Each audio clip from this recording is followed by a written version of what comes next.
We can go ahead and start this TAC meeting on May 1st. It is 9:32. Number 2, roll call. Matthew Lehane. Here. Paul Aniello. Osama Mead. Here. Ryan Council. Here. Mike Fincham. Melody Fowler. Here. Amy Garbarini. Amy's online. Kate Gibson. Here.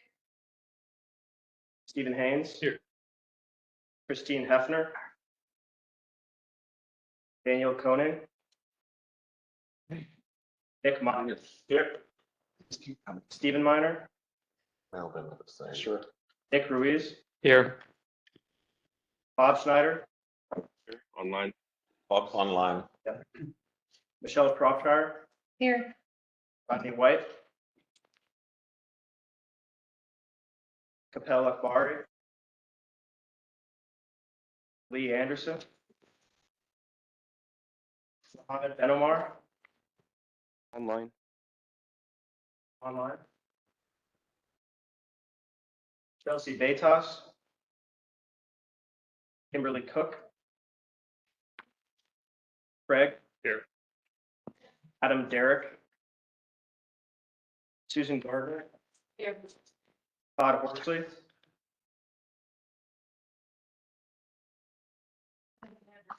Jacob Paswick.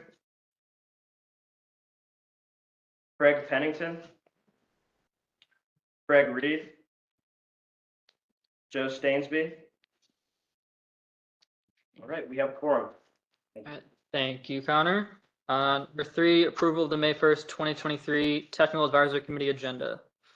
Mr. Chair, we have a request from VDOT which arrived after the agenda went out. So we would like to add an additional item. It's for a TIP amendment with different funding on various projects.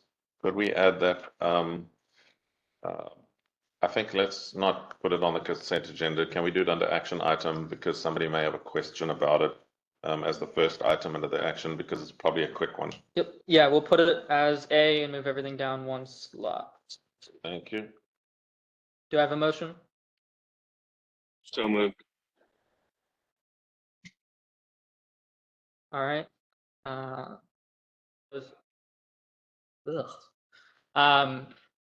guess those yes. Aye. Oh, any discussion? That's true. Any discussion? All right, those yes. Aye. Any no's? All right, motion passes. Thank you. All right, review of the April 17th, 2023 policy committee meeting. Connor, if you can just pull it up, I'm going to do this real quick. Some of the items are on our agenda today, so I'm not going to repeat that again.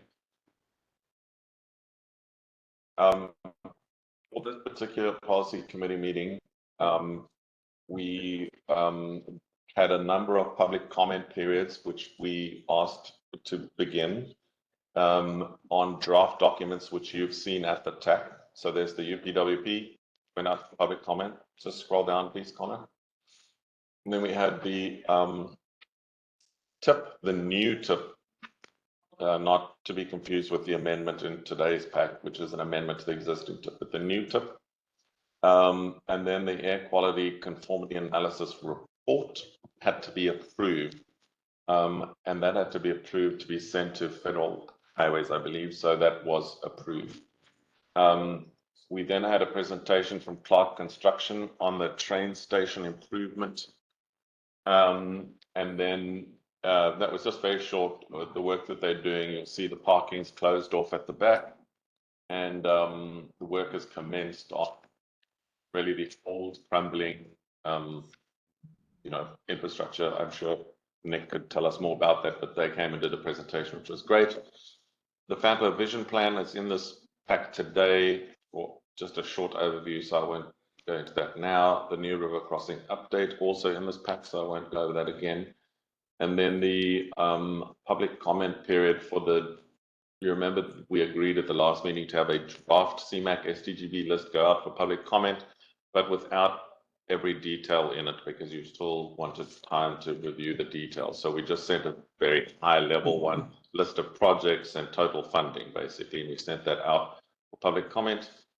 And then we had a presentation on that CMAC SDGB process, etc. Scroll down. And then there was just correspondence, which was read out or presented in the meeting. And just a reminder that the next policy meeting on the 15th of May, VDOT has kindly allowed us to use their auditorium, so the meeting will be there, not here in this room. Chairman, that's a brief summary. I'm not covering the items that are again on this agenda because there's duplication. All right, thank you. Number 5, public comment. Do we have anybody online or in person, or do we have any written public comments at this time? Connor, do we have any written public comments? I think so. Okay. Do you want to quickly just pull that up on the screen?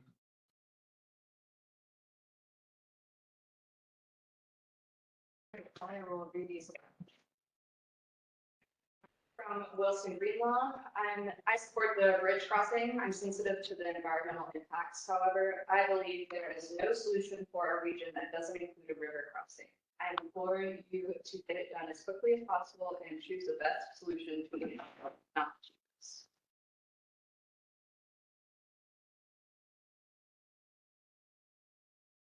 From Nancy Wing. Thank you for sharing the multiple plans for the new river crossing. I am a resident of the Chancellor area and frequently travel north of the river. Thank you for sharing the options for easing the traffic along Plank Road and Emancipation. After reviewing your presentation, I would like to add my support to Eastern Bridge option, which is option number 2. The negative impacts of the other options are too significant or would take too long to complete. The split access to 95 is just plain stupid and would not ease any congestion on routes 1 and 3. I understand that the Fredericksburg businesses think that this would negatively impact their revenue, but it would actually make it easier to access companies on those routes. Final comment from Melissa Johnson. It has come to my attention that widening Green Bank Road is being considered as an option to gain access to a bridge that would cross the Rappahannock. As a homeowner in a small subdivision off of Green Bank, I am appalled that this is even being considered. When purchasing my house 10 years ago, we wanted a quiet neighborhood close to amenities. We knew a bridge might one day be built from Celebrate Virginia Parkway, but assumed the Green Bank Road would be less listed. Building a road through this quiet neighborhood will increase the quality of life for many and send home values plummeting. My husband and I cannot afford to lose value in our home or sell it for a loss. Traffic can already be bad in this area in the summer, and with this new plan, we will be trapped, unable to leave our house during peak traffic times. We will also hear the traffic at all hours. I'm afraid something will be voted on in May to appease Silver Company, and many residents will be shocked. Will the option be more publicly advertised? Does the county plan on paying homeowners for the inconvenience, even if their house is not in the direct way of construction? I also do not understand how, when the county is unwilling to fully fund our schools, which should be a much higher priority, that they would sink more money into road construction when a perfectly good 4-lane road already exists. People should have been aware that this 4-lane road might serve a higher purpose when we're staying in the area. Existing infrastructure should be used for people's lives, should not be turned upside down. Looking forward. That's last. All right. Nancy Larkins, and I live in Celebrate. And I just wanted to, I was looking at the agenda and I saw that the report that is the results of the slides that were presented at the last Temple Committee meeting was available online. So I was able to get that. I realized you've not discussed it previously, earlier in this meeting. And I just want to point out that on page 19 of this report, there is a picture of the end of Celebrate Parkway with a gate. And there's a sign that says, this street is planned for future extension. Stafford County Department of Planning, and it gives the phone number, which is the Department of Planning. Celebrate residents took notice of this a long time ago. And we checked and we found out from a representative of Silver Company that It is simply in the signage on the gate at the end of the parkway in no way references the bridge proposal. It relates to the roadway for the proposed residential community, which they have already put forward or in the process of putting forward in planning and zoning. So when you look at this, please don't assume, oh, they're ready for that bridge to go across. That's not what it refers to. It's just so we're not. Best of our knowledge. So thank you. Thank you.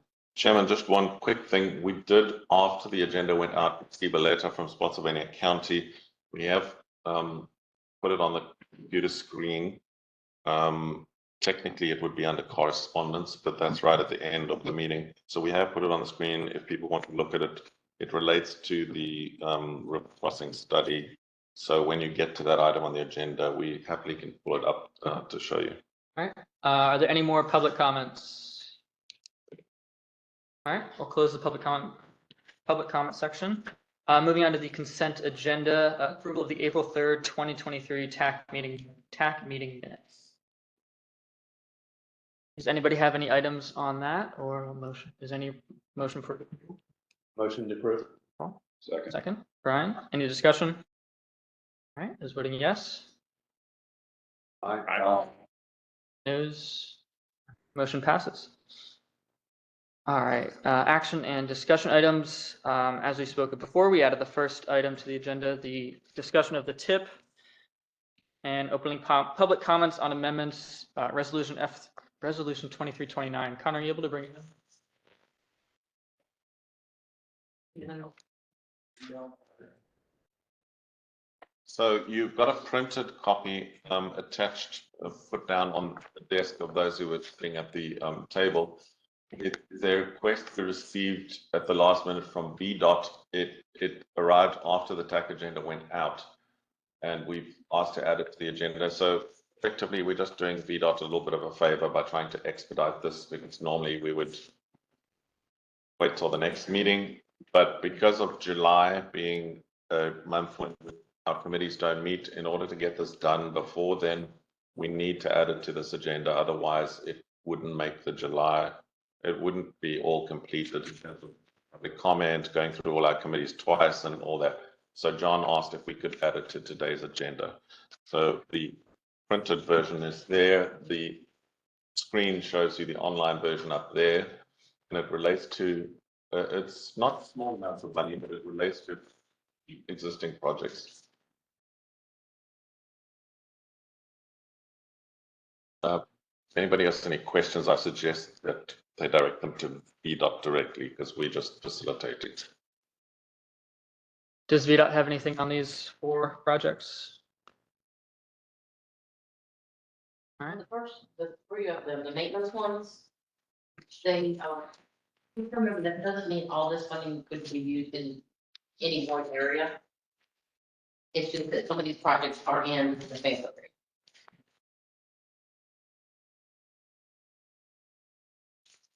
So it's mostly maintenance funds plus the one bridge track. And then the other one is. Stop and shop. It's, one is, bridge funds, maintenance and system preservation, traffic and safety operation. Okay. But they're all considered maintenance, and they all, we come to you with this approval because some of these projects that's gonna be done within these 3 are in the MPO area. It does not mean all of this amount is gonna be in your area, okay? Does that make sense? And we're, Mr. Chairman, looking for the TAC to endorse the resolution to put it out for public comment. So motion to approve. We have a second? I'll second. Second. Any discussion? All right, those voting yes? Aye. Voting no? All right. Gonna move up there for a second.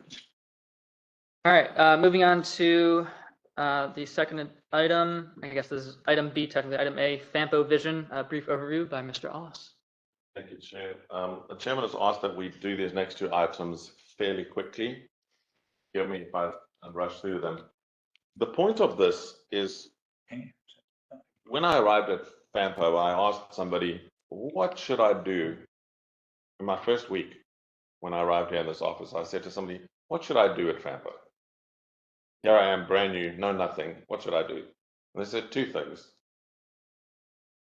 Try to solve some of the political drama that we've had at FAMPA. And number two, try to develop a vision for the future for the region, right? So I've tried to do those two things. I haven't spoken about it in those terms, but I've tried. Maybe successfully, maybe unsuccessfully, depending on which item you look at. So I've been working with Coley to look at what does a future vision look like. And we looked at something that other MPOs have done around the country who've taken a very, let's call it a very long-term vision. And you remember we discussed it before, and I said we should look at the year 2100, and everybody here said that's far too far into the future. So we brought it down to the year 2075. And then we try to get a list of principles, right, or goals, if you like. And so we put together a list. What is a vision? Well, there's a nice quote from Elizabeth Moss-Canfer from Harvard. A vision is not just a picture of what could be, it's an appeal to our better selves, a call to becoming something more. And really, the vision should guide your policies and should then guide your projects, right? Those things should all fit together. Now, I don't know whether we're going to succeed, but Coley and I are trying. That's all I'll say about that. How could we or should we do things differently is effectively what we're saying. What is the region? Population growth is significant. Business investment in certain areas is significant, and it drives things like traffic. Regional mobility is limited by an inadequate grid. The important word here for us is the grid or the network, right? Limited transit options, development sprawling away from the key infrastructure, and the regional population could double every 30 years or every 35 years or every 40 years, but it's going to double at the rate things are. So what is our vision? So what are the challenges? We've just listed them for you. You've seen the slides I'm showing in your pack, so I'm not going to read them all for you, but these are the kinds of things we think are challenges in the region. The objectives, and this is the key slide, the objectives are on the following slides. Below each objective is a list of potential, right? The idea here, and I don't think we've succeeded completely in this idea, so I'm kind of admitting a failure, sort of, yeah. What are the potential regional policies and the potential projects that should be the regionally significant ones that we should tackle? So the idea was to get the policy committee to discuss optimal projects for the long-term vision. Kind of haven't succeeded, but there's a rationale, as you can see, as to why we're doing it. The objectives you've seen before, all we've done with them is to just take out a few unnecessary words, just to make them shorter.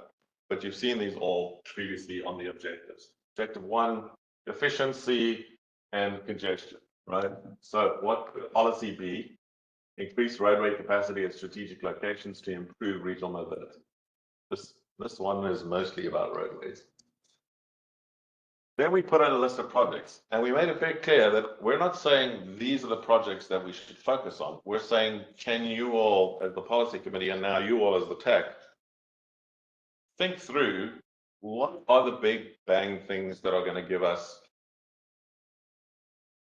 regional integration and big regional projects that would solve, in each case, the problem associated with the objective. So we presented those projects. In each case, as we went through this, the policy committee didn't want to discuss projects. They felt they're not ready to do that. They first want to talk about priorities. What are the regional priorities? I think Matt Kelly mentioned that. Also, Mr. Jakubowski said, I'm not sure that big projects, the focus on big projects is the right thing to do either. So maybe there's a cluster of smaller projects or some big projects, etc. So they started sharing thoughts, but didn't really get into these projects. Objective 2, which you've also seen before, again, we've just shortened it, and I added an education, I think it was, we have education, increase equitable access to jobs, commerce, entertainment, education, and recreation by improving on the net and the systems. So kind of two policies that might fit there: improve the roadway grid network by adding missing links and modernize the transit system. And we looked at these, how does it really work, etc. And then we made a list of projects, right, which come out of the studies that have done from the past and studies that have been done my time, etc., to see what that is. Again, the policy committee didn't discuss like which are better or worse projects, or which are more important projects, or which are regionally significant projects. It didn't get to that level of discussion. Third one, improve safety. This is an easy one to understand, maybe not so easy to achieve and fix. So that we've got luckily an intervention we're working on right now, which is directed specifically at safety, which is the Safe Streets for All action plan and the projects that would fit with that. And also thinking about environmental safety concerns. I know the city of Fredericksburg pointed out hazardous chemicals on trains that get parked for periods close to housing, projects like that. So these are the sidewalks, the rehabilitation of the soft shoulders in the rural areas, crosswalks and all that kind of thing. Fourth one, increase economic vitality, new business opportunities, strengthen the tax revenue base for jurisdictions by improving the transportation system. So we're supposed to look at that. We're even supposed to, according to federal guidance, also look at how we improve tourism, right? We don't talk much about tourism at FAMPA, but it's also something we're supposed to look at. Supposed to look at these economic issues. And so here's a list of policies which we just suggested that would fall under. So this you've all seen. These are, trying to drill down further into it. And then a list of projects. The Freight Summit talked about at least one new truck stop in the region, or truck rest area, right? Freight bottlenecks, etc. Promote livable communities by monitoring environmental indicators, promoting healthy lifestyle choices, and encouraging collaboration between housing and transportation. Here again, active transportation options, complete streets, linking housing to transportation projects, or the other way around, conserving the rural character where it exists and discourage too much sprawling, promote transit-oriented development, these kinds of policies. And then we made a list of, projects from studies and from older studies, current studies that we think might work. Objective 6, expand funding opportunities for the regional transportation system. Where are we going to get sufficient funds to develop all of the things that we need? Well, we need to think about that. And we just made some bullet points. Better using current funds, identify additional federal, state, and local funds that we might be able to use, any potential tax income we could use, especially as the gas tax slowly gets less, and identify sources of funding, local match. This is a key thing. I think Spotsylvania is the county that does this quite well. They try to find local match and put it on a project which helps get federal or state or smart scale funding, right? That's a key thing we need to be aware of. And then 7, retain and fund institutional resources and staff necessary to implement. This is like kindergarten level stuff. It's like, let's not forget that if we don't have the staff in the localities, if we don't have the staff in FAMPO, and if we don't have the equipment and everything else, you can't go after those grants, those federal grants, those state grants and all that, because you don't have it. So that's the presentation.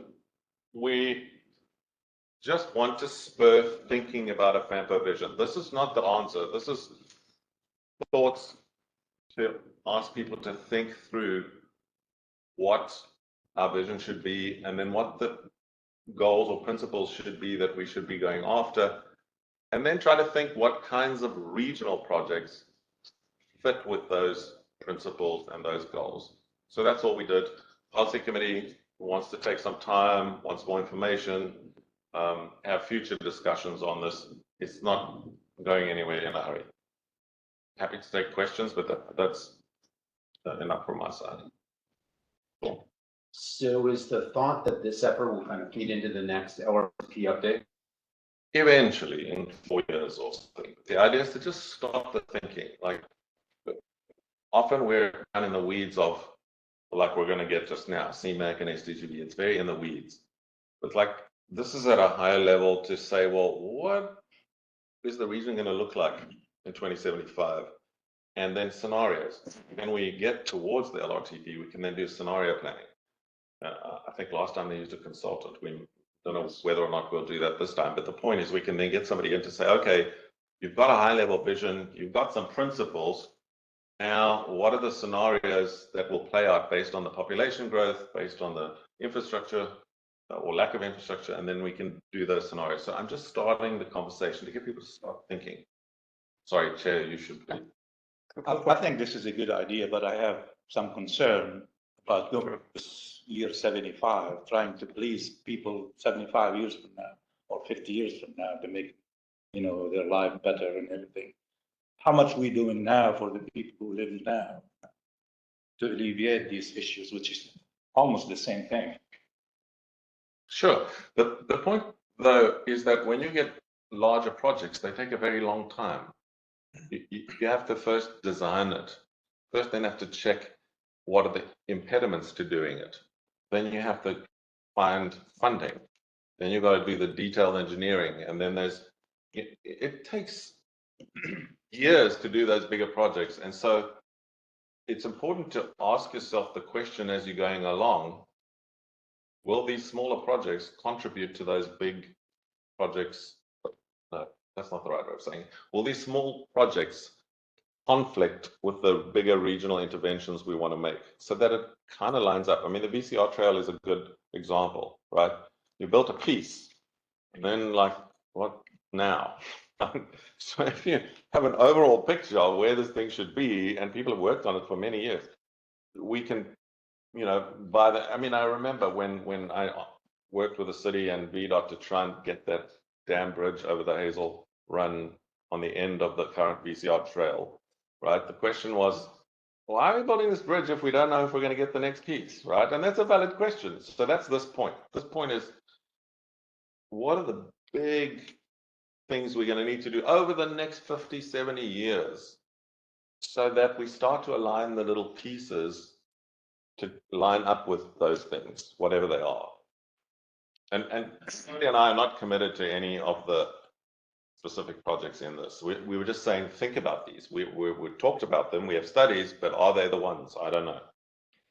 I would actually recommend for this, because it's 2075, I would just be agnostic to any specific kinds of projects or even a list of projects. And I would, like as kind of a proposed end product or deliverable of this process, describe kind of the end state. So rather than saying we're going to build another Rappahannock River bridge crossing, the end state would be the citizens of the region will be able to quickly access attractions on both sides of the river, using multiple modes of transportation or something like that. So whether it be a bridge, whether it be light rail, whether it be VRE, whatever. Because I think when you start to put in very specific projects, but then you're saying that this is a 2075 plan or a 2075 vision, it just confuses people. But most people are just thinking in like 3 to 5 year increments anyway. So we would recommend that you look at the Broward County Vision 2100. Mm-hmm. They've got all of the above, but it's a short document. It's not a very long, complicated thing. It's like, these are the big key interventions in principles, and then these are the big infrastructure interventions. But it gives you a couple of big ballpark things. It doesn't, so it does a bit of both. It's we think, a good example. Chair. One item also to think about would be setting goals in terms of the data that you can gather. You want to set a goal on decreased vehicle miles traveled by X%. Streetlight data can provide that, for instance. You want to set a goal for travel time index. RIDIS data can provide that, for instance. So building projects around the goals that you set might also be another way of going about it. Okay. And then also, I know that you guys are working on this, but I would be curious to see how those projects line up with the counties and cities' comprehensive plans. But I think that's probably being worked on in part for policy committee. So yeah, the policy committee wants us to make a map of where all the new housing is going to go and where all the potential new business is going to go. It will take us a while, but we started that for the LRTP. So now we need to go and revisit that again, because they want to see where is the growth going to occur. And that goes back to that principle which we have here of linking housing with transportation, right? That's what we should be looking at. And the federal the Infrastructure and Jobs Act specifically tells us to look at that. So Does that include a housing countdown clock like I've seen in some other shows? No, like where they basically said this is how many years you have left to build at the density you're building before you run out of land in the MPO. And I would suspect that it'll happen sooner than 2075 with the growth in this area. So it might be helpful to put that into that section of the report. okay, Sorry, didn't mean to interrupt. So I think that that's interesting. Now, one thing to think about, like, would you look at basically just kind of future growth based on zoning? You look at it based on approved development or because it would be different. I understand. I think we should be looking at both. At the policy committee, one person said that already approved units in Spotsylvania are about 20,000, and that would be more. that excludes is it by right or at will? I forget what the term is in the US. The by right developments, which could happen on top of that, etc. Right? So, and there's more coming through all the time. As you know, there's that big development around the Spotsylvania train station, which I don't think is probably in those 20,000. Right? So I think that there's a lot coming, and the question is, well, how do we, by 2075, not have gridlock again? So, I love this. I think this is exactly I guess the only thing to add is, should we take into account like state policy as well, or federal policy? Because I think the issue that I see, I'm just putting a regional hat on, is that like everything is reactive, nothing is proactive. If we're constantly having to wait on state and federal funding to do projects, then it's always going to be reactive. So it's just, I'm just trying to think. So Hopefully by 2075, maybe that's something we do. So just purely doing this exercise is being proactive. It's saying, well, we're not going to sit here and wait like frogs to get fried in the pan. We're going to say, what the heck is going to look like in 2075, and what should we be worried about? And then what should we be doing about that over the 75 years? So some projects are soon and we do them quickly. Others are bigger. And I heard somebody mention light rail, and we're not going to do that in a hurry. Trust me. That's so,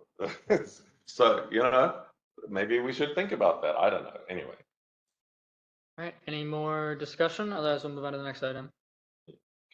All right. New river crossing presentation and reports. And a note, there is a resolution directing a public comment period for the river crossing study report after this as well.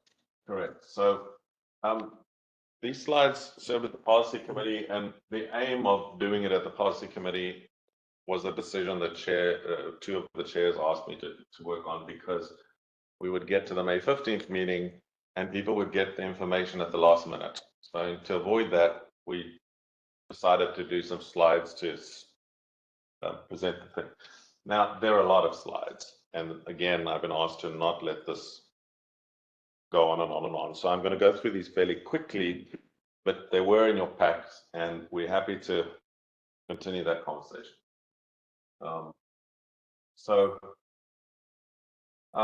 Why do we need to do this? The East-West study recommended it to reduce regional congestion and to systematically construct a new roadway link through Stafford and the city of Fredericksburg into Spotsylvania west of the I-95, similar to the US 1. That's what came out of that study. Improve the roadway grid network, which is something I've been banging on the last couple of months. That we found this in the Freight Summit, that we have the largest number of bottlenecked, which I don't know if that's actually a word, but bottlenecked roadway miles in the state of Virginia in our region. Right? Put another way, we have limited through routes, and the freight traffic gets into bottlenecks in our region significantly, many roadway miles compared with other regions.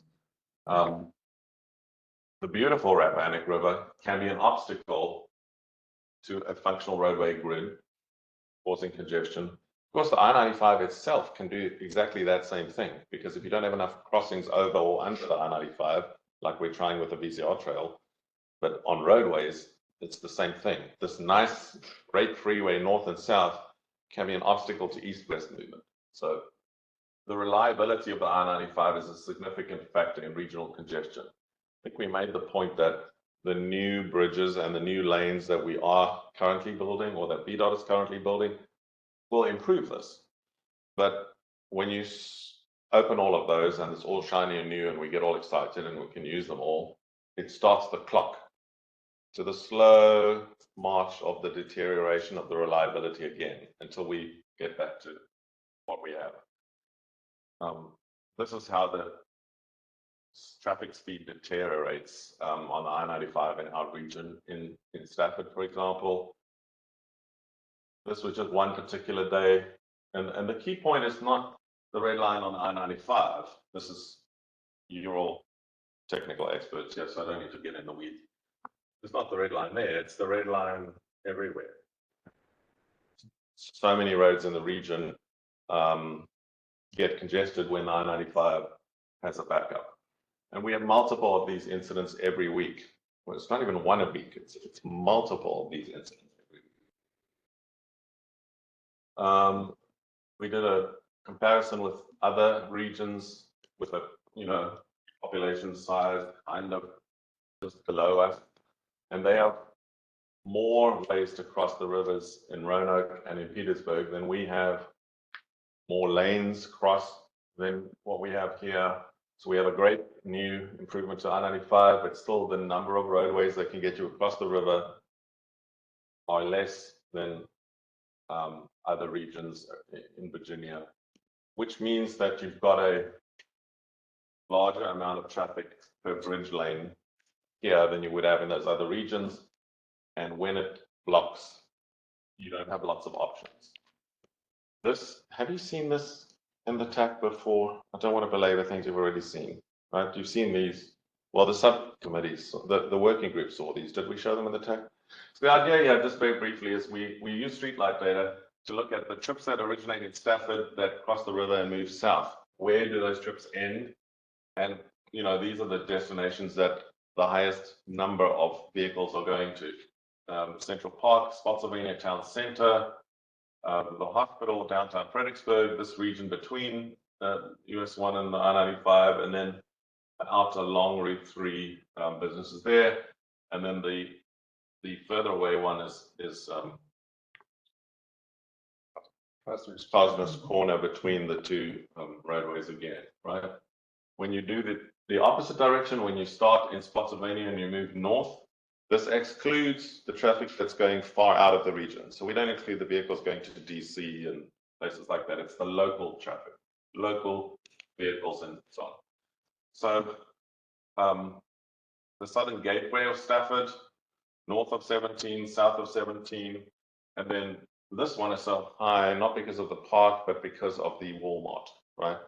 So those are the top three, and then you can see just ancillary to that, number 4, 5 again between the two highways, and then 6 out here. And I'm not certain whether Geico is in 6 or 3. Geico is okay. Geico is in 6, so a lot of people are going to Geico over there. So that's where the traffic is actually going. And when you put them two side by side, the two highways kind of divide the need, right? There's need here, but we have lots of bridges here, and there's need there, but we only have the I-95 and then nothing for 40 miles. Those are the census block groups where the traffic is. Sorry? Kind of serving that western front one. The ones with the arrows we think will benefit by the new bridge. And these are the options that we looked at. I think you've all by now seen this.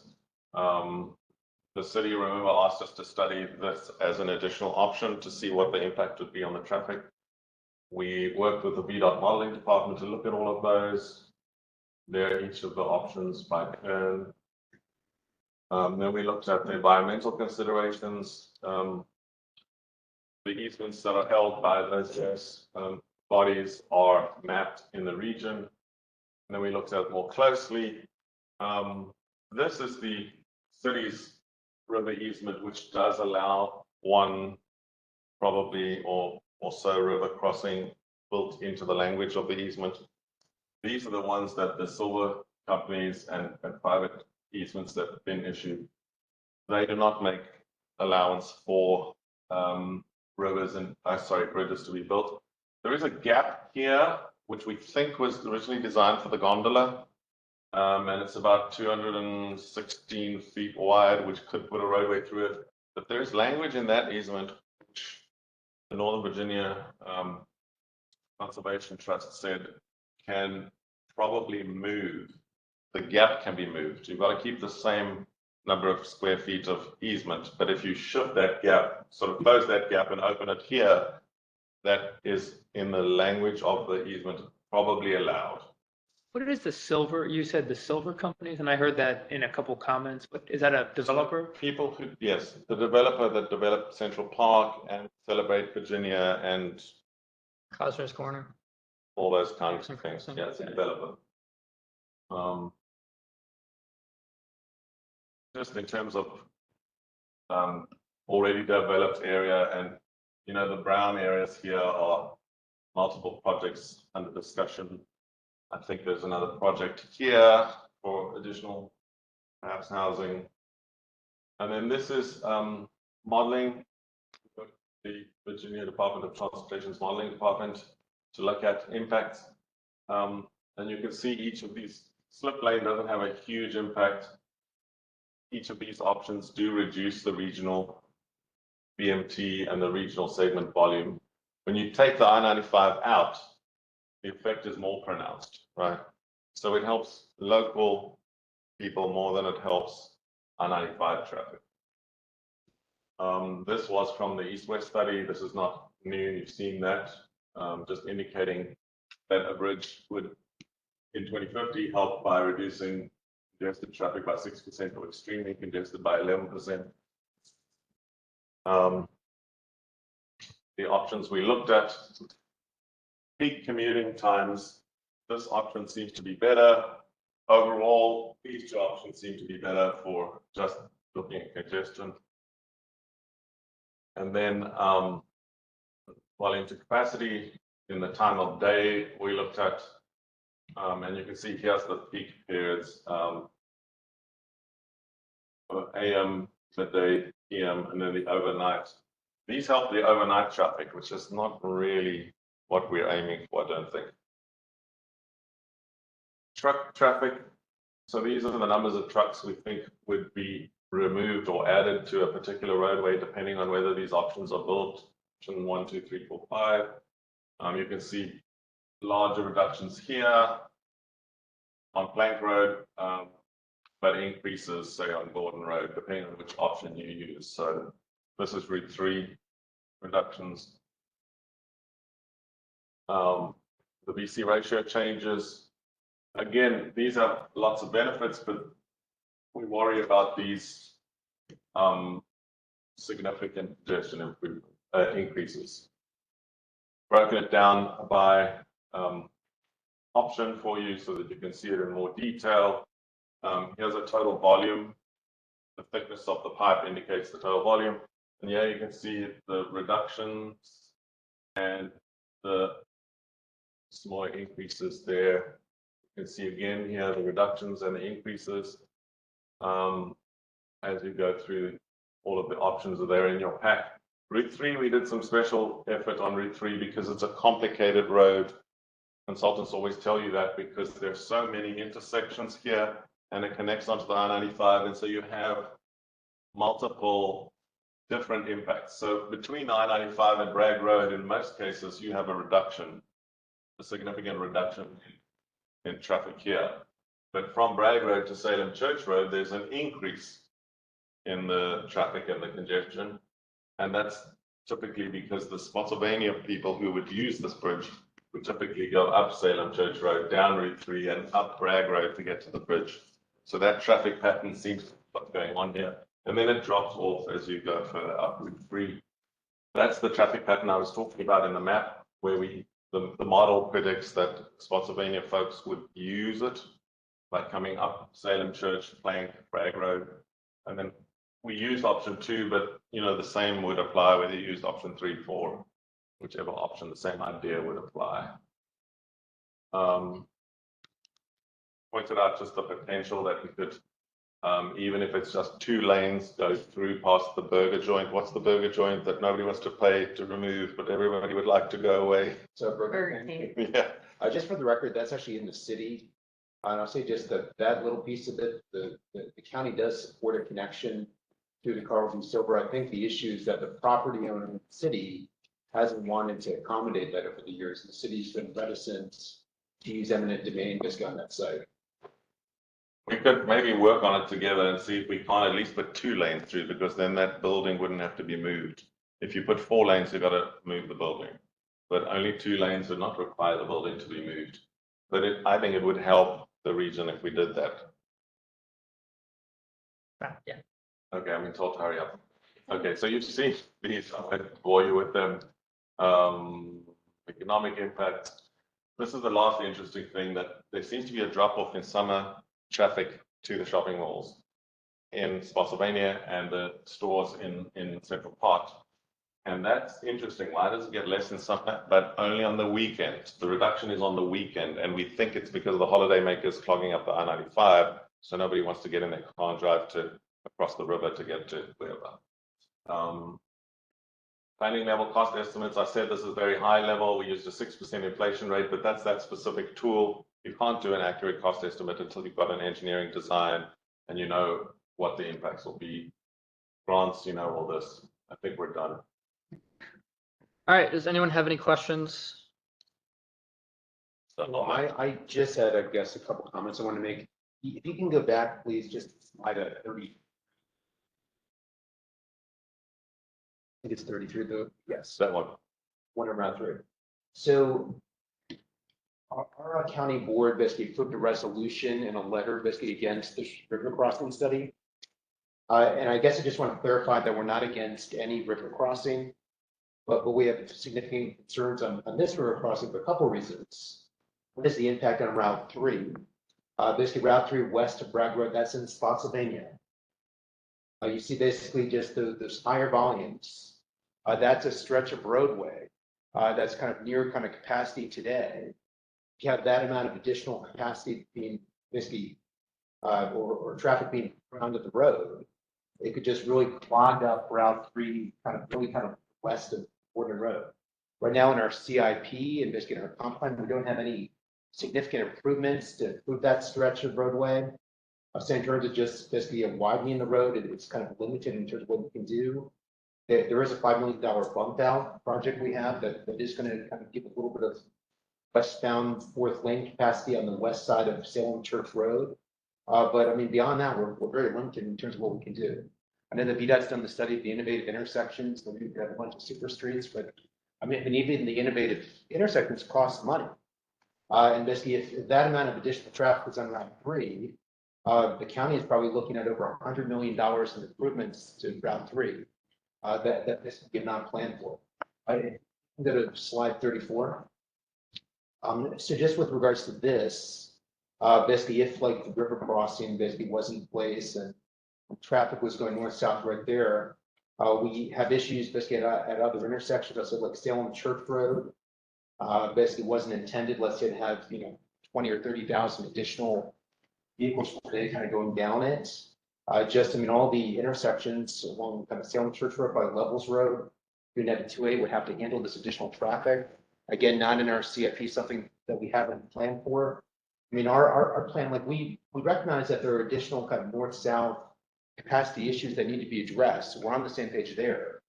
Just Spotsylvania County has a different idea for how to basically address those. And basically, if you want to get from like Massaconix area up to kind of South Stafford, we think you should take 95. You shouldn't take like level to Salem Church Road to Route 3, Bragg Road to this river crossing. Basically, with the new kind of 12 lanes over Route 3, over 95, there's a lot more capacity there to handle kind of north-south traffic. We think we should better leverage that before we basically look at kind of a new crossing, pretty much the same spot. I'll say just in terms of just getting additional funding, wanted to get funding for that bridge. Basically, if you look at just the state and the federal funding sources, which would be needed, one of the first things they're going to look at, they're going to say, Tampa region, you have a new bridge crossing being completed basically right at that location. Why are you looking there? Or why are you looking at other locations? say that we have some interest in the river crossing farther east. There's been talk with the Bowman Center site kind of redevelopment of extending Lansdowne Road into that area and punching that across the river to Route 3 in Stafford. There's also some interest looking west. So although that there's not basically a 4-lane freeway, basically like the outer connector kind of Twin Spotsylvania and Stafford as was once envisioned.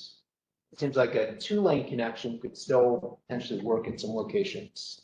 And we do think it's not a good situation right now that there's basically no river crossing basically between 95 and I'm not sure how far west you have to go, like the Ely's Ford. Okay. Oh, Pepper, okay. Yeah, yes. This Ford is 16 miles from the mall. Silver is your crossing. But if we can have like a 2-lane connection somewhere in the middle, that's something we might be open to looking at.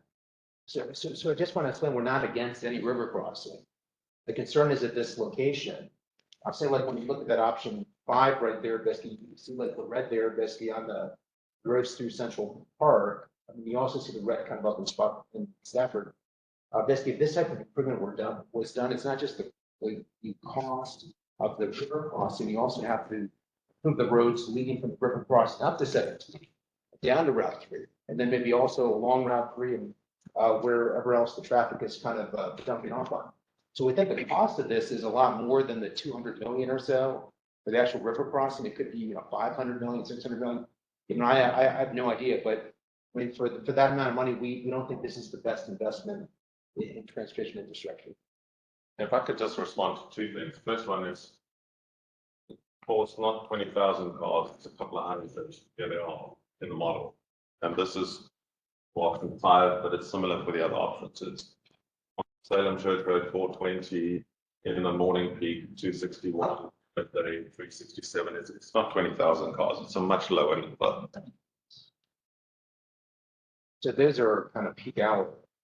So I was talking about like the actual river crossing is the volumes are over 50,000. Yeah, but not on Salem Church Road. But it That's also, it disperses. Yeah. It doesn't all come to Spotsylvania. If you remember the maps of streetlight data, most of the traffic is going to Central Park. Much lower amount is going to Spotsylvania. And what we're seeing with, even in the traffic model, is that a lot of the traffic bleeds off extremely fast in Central Park. For the most part, this is where they're going. They're not making the hump. We see, less than 1/10 of VC ratio change, basically including Route 3. Now we saying that because it kind of, depending on which section you're looking, but even then, even at the highest point between Gordon Road, we're looking at less than 5,000 cars, I think, for that segment across all day. So it's considering that was it between 70 and 90,000, depending on which section, you're seeing actually a smaller percentage there. In the north, you're seeing these large amounts because right now they're at a VC ratio of like 0.2. They're underutilized or not really utilized roads. And so all of a sudden creating a traffic, it'll bump it up to kind of more of a regional average for a road. And that's the increase, not the total, right? That's the increase. On this option, Salem Church, the numbers are even lower. See, they're very. Anyway, thank you. Will there be a time in the future before I know that the policy committee is going to review this on the 15th. There's a vote anticipated on affirming the $600,000 to do a study to study all this. Between now and then, is there a chance for this committee to discuss some of these things did I miss that or something? Because I have a lot of thoughts that I'd like to get down on record from the TAC on this whole potential crossing of the river. Is now the time to do that? I mean, Chairman runs the meeting, but you should, if you have some initial comments, I think you should make them now. But it's okay, I'll make them real quick. to the chairman. So quick question, when is the last opportunity to make comments on this? So you can email comments, but to get together as a group, you need to do them today, or you need to call a second meeting. Yep, okay. If I can take just a couple of minutes. Living in this area for 35 years now, driving to DC, driving to Rockville, Maryland for jobs and around. Experiences I've had are this area is really constrained by the river. We're looking at things to do there. But Quantico, Marine Corps Base is another one. As long as those two north and south constraints are there, the Fredericksburg area is going to suffer, especially when it comes to 95, problems on 95. One thing that I know VDOT was looking at back in the late 80s and early 90s was a western bypass coming off of 66, going all the way down, coming out south of Thornburg, the western side of Quantico, come down through, I think I heard Becky say it, or East Ford, or one of the areas out through there. Maybe not quite that far west, but to get traffic, to take the north and south traveling public, pretty much the Pennsylvania, Ohio people from the 17, keep them out to the west because they really don't need to stop in Fredericksburg, and let 95 become more of an option for commuters, which is really the highest peak time drivers of that road is 95 are commuters, and kind of let that kind of serve more for that purpose and get a lot of the north-south traffic out. The one big issue with not the one big issue, but the one thing that could serve as, you look at a lot of the other semi-metropolitan areas in Virginia, Roanoke, even Stanton has a bypass around Stanton. You've got the US 29 bypass around Culpeper. The Fredericksburg region does not have a bypass for those who would not like to travel through the most densely traveled areas of Fredericksburg. Many others, of course, Richmond has it. There's a bunch of bypasses in the Virginia Beach area. And I think the greater vision, talking about 2075, 2040, 2050, pick a year. I'm not sure that's the most relevant thing, but if there's a way to focus the intent of the traveling public, what do we use? What does the north-south corridor travelers need to use? What do the local people that the bridge across the Rappahannock is a great need. We're trying to address a local need, a local desire. That vision, I think, needs to include the removal of traffic onto some other road that want to go on another road that don't want to use 95, and then whatever is left for the locals to use. But a bypass of some sort is, I think, almost going to be mandatory over the next 20 to 30 years. I can go into a lot more detail, but I won't do that here. Just two quick responses, Chair. The one is the freight traffic is not going to do that. It's 4:30 in the afternoon is the peak large truck traffic on the I-95, and it's coming from far away, New York, New Jersey, and it's going far south. And it gets on the I-95, and that graph that showed you the deterioration of the speed on the I-95 in Stafford, it's around that time. All those big tractor trailers get on the I-95 and they hit our region at the peak hour when the commuters are also trying to get home. That's what causes that big mess, is that the truck traffic in the region has increased by 11% through COVID. But everybody's now starting to go back to work, and the commuting traffic meets that truck traffic in exactly our region around about that point. Just why we have these the unreliability of the I-95 in our region. And so the attempt, I think, is to make a bridge for local people who don't want to get involved in that I-95 peak hour traffic.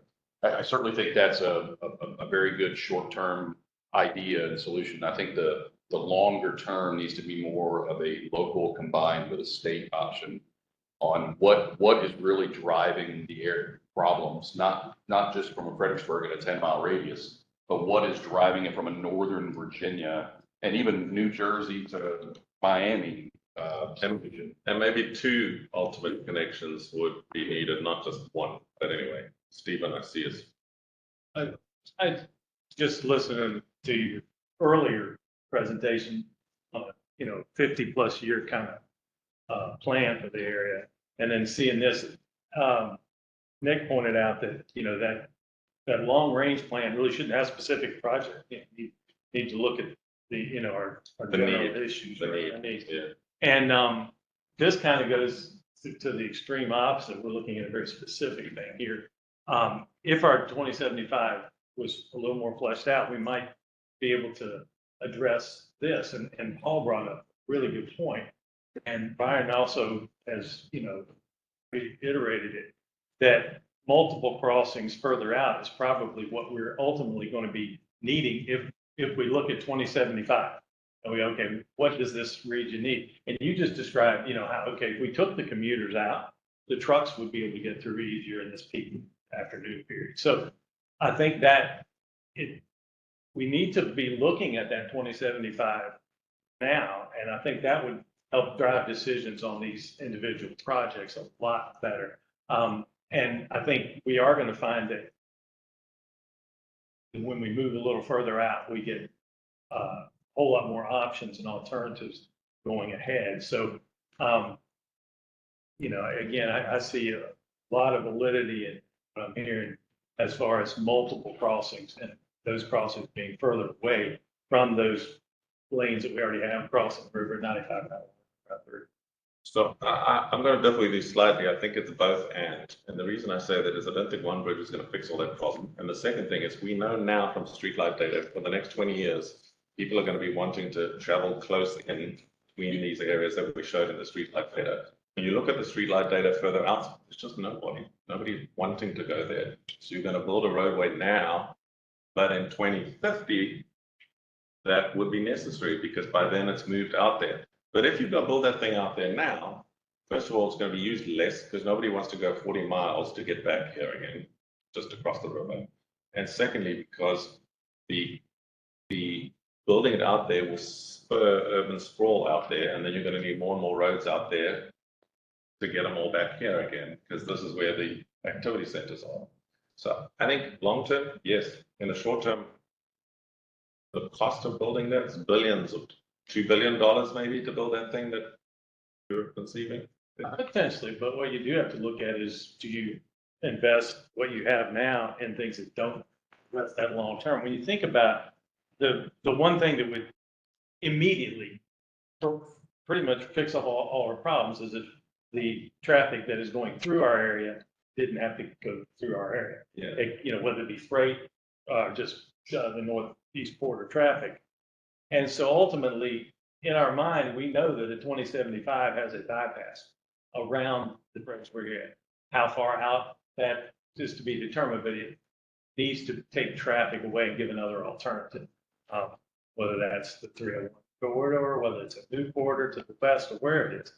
And then if we could come to that conclusion in our long range, that these other projects need to feed that. It's not as far away as you might think. Plus, we don't know what the future holds for whether it be people commuting to work versus working remotely. Very quickly, and I do want us to. I would point to these because one bridge is not going to fix it. Even with the new Anyway, lanes. on our way. But just again, Yeah. 12 lanes on 95, right? If you're gonna add lanes, putting them right at J12, that's where the real question is. Shouldn't it Mike? Yeah, just span? yeah.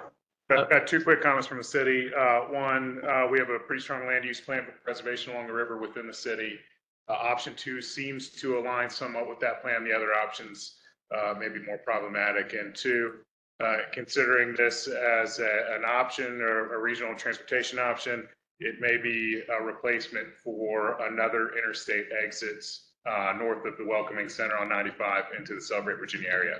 An either or situation, I think, would address mobility in that way. So that's just a quick comment from the city. All right, very quickly, let's comment, Nick, and then we're going to move on to the resolution. Thanks. My recommendation would be to include in the final report here, the year at which the current river crossing and the new lanes would get to an unacceptable level of congestion, as well as the projected vehicle traffic across the bridge, just to provide a counterpoint to show how many years can you get at the investment that's being made now? And to your point, is it a 2050 that a bypass is needed? Is it 2075? Is it something altogether?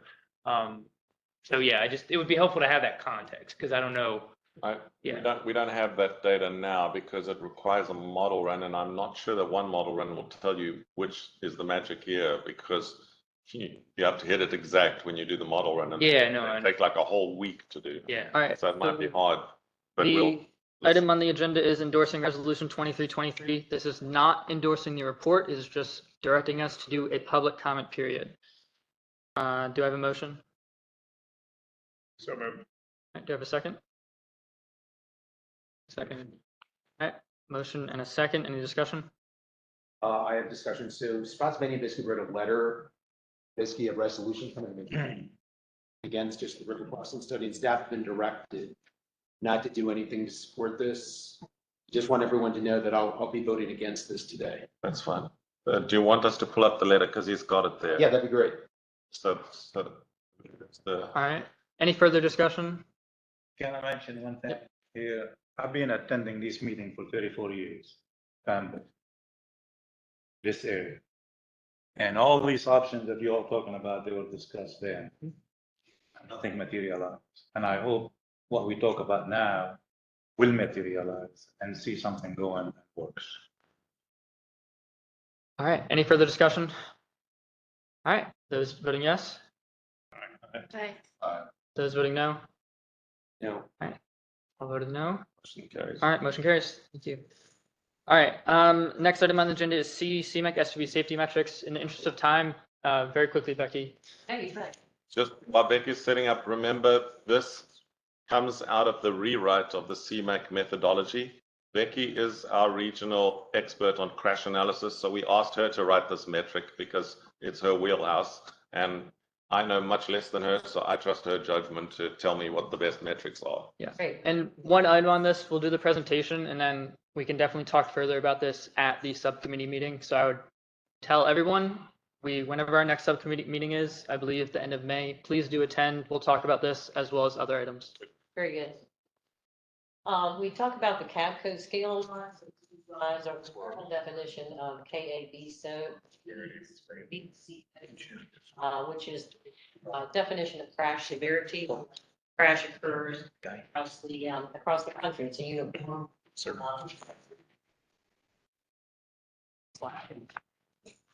What we're looking at with as far as crash costs, something to just point out to people, when several people are involved in a crash, the most severe crash victim is that which is defined in the coding.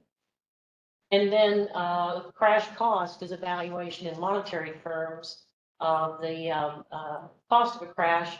In the case of a fatality, it's the loss of life to society. We use equivalent property damage only, EPDO, and it's a term of weighting crashes based on the lowest severity. And I'll show you an example of that in the next slide.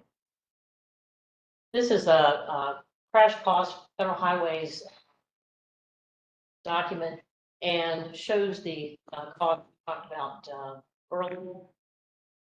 And in that document, and what's used by folks across the country, is just a uniform weighting, a uniform straight line proportion for weighting crashes. And here's what it looks like when you graph it. Also in our projects, I explained this to Wesley Michelson, our graduate research assistant, when I worked for UVA, that project selection, what we're doing today, when you select projects and you bring them forward, use a process internally based on congestion, sometimes crashes. What we're doing today is coming up with comparative equity to score crashes. Once they're brought before us, score projects, what's a comparatively equitable way to score them based on crash reduction? So the current methodology using the weighting criteria, and Matthew explained to me the scoring methodology used before. They took about 50 projects and found the natural breaks between the total crashes, come up with the point score allocation. We're using Route 1 Layhill as an example throughout. All your projects that you bring forward very rarely will have fatalities. The majority of property damage only. So when we, and Wesley Michelson is the one that came up with this, in looking at that wide gap between the cost of fatality and PDOs, we came up with a log 10 scoring. And this is unique to UVA's safety scoring criteria. I've never seen this used before, but it really comes up, and you'll see in our examples, a really great way. I told Matthew, everybody gets a piece of the action here. And when you apply the logarithmic scale on the axis with those earlier crash costs, this is how it shakes out. And then the scoring from 1 to 4 is what's recommended in this methodology. Here's how the crash costs shake out based on cost using log 10. And Route 1 Lake Hill gets a nice healthy score of 83. Makes sense because we have the points more compact. Here's the current scoring with projects. Our current projects we're scoring today in this round. Yeah. And when we use the logarithmic scale based on the EPDO score, looks really good. And then everybody gets a piece of the action. Same with Lake Hill, the earlier crash frequency or total crashes. This is how it shook out. Again, the current methodology was based on natural breaks. Here's how our projects today would score using the current point scoring methodology. When we put the total crashes on the logarithmic scale, looks lovely. And when we get a score based on total crashes, everybody gets a piece of the action. The exciting thing from an engineering standpoint, or your standpoint, exit 126, lots of crashes. The good old Primer House Road, you know, it doesn't get left out when you use the logarithmic scale. And in the methodology document, real easy math to do this logarithmic scoring is contained in that document. This is a new one. They had a desire to do crash reduction in the developing the methodology, but couldn't quite figure out a way to do it without with using a simple method with data from the P4P system. But crash reduction, we use the VDOT state preferred CMF list, and several of the projects had many countermeasures. I'll use Wicklow Drive. You had street lights, adding a shared use path, adding curb and gutter. And so what you do is look in the VDOT CMF list or the crash modification clearinghouse. And in the case of Wicklow, street lights have the greatest crash reduction. So we use that. So you take the observed crashes minus that, what I call the primary countermeasure that provides the most crash reduction to get predicted crashes. And then reduction is observed minus predicted. May I ask one question about that? Yes. I think this is excellent work. But this was kind of the part I didn't understand. You use one of the preferred options from the VDOT CMF list, or can you do all of them, or what? I used the one that had the most crash reduction. So each project gets one? No. Every project has a countermeasure, but probably has several. Okay. Like in your case, you were doing lots of things on Wicklow. You went ahead and just submitted, here's my project. So I found the countermeasure for streetlights, for shared use path, and for adding curb and gutter. And the one that had the greatest crash reduction was used. Was the one that was? Yeah, I don't stack them. Okay, they don't stack. Yeah, Okay. that's why. Thank you. Yeah. Yep. I kind of thought of a way of doing that, and I was like, nah, let's just go with the big boy. Route 1 Lake Hill, the biggest crash reduction was the northbound right turn lane. But I looked at left turn lane and all that other stuff from a congestion or air improvement standpoint. The right turn lane didn't, you know, was a negative, but in crash reduction, the northbound right turn lane was a good thing.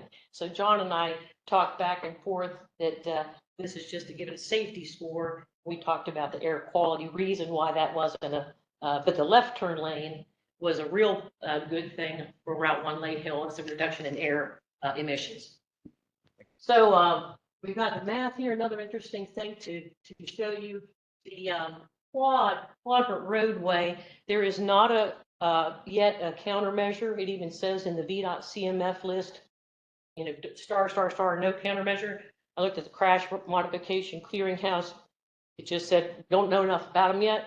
So I chose a channelized right turn lane for the quad roadway in that case. And here is the crash modification factor, total crashes, Simple math, that times that equals the predicted, and then crash reduction observed minus predicted. Then we go ahead and use the logarithmic scale on those numbers. Looks great.